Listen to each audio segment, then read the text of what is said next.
Kim Chiu, muling binatikos matapos masangkot sa isyu ni Marcoleta. Muling naging laman ng usapan sa social media si Kim Chiu matapos umanong sumausaw sa isyu na kinasasangkutan ni Congressman Rodante Marcoleta.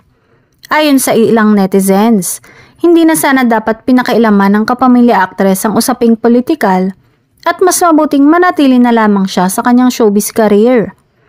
Nag-ugat ang batikos matapos kumalat ang ilang pahayag na ikinabit kay Kim kaugnay ng panibagong isyu na iniugnay kay Marcoleta. Bagamat wala na at burado na ang post ng aktres, umani na ito ng samot-saring reaksyon online.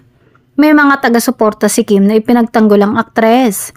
Sinasabing may karapatan din itong magpahayag ng opinyon sa mga isyong panlipunan gaya ng ibang artista.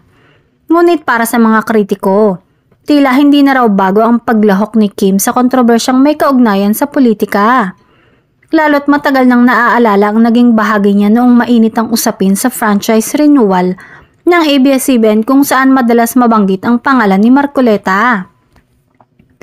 Hanggang ngayon ay nananatiling tikom ang bibig ni Kim Chiu tungkol sa bagong batikos, habang hinihintay ng publiko kung magbibigay siya ng pahayag para linawin ang kanyang panig.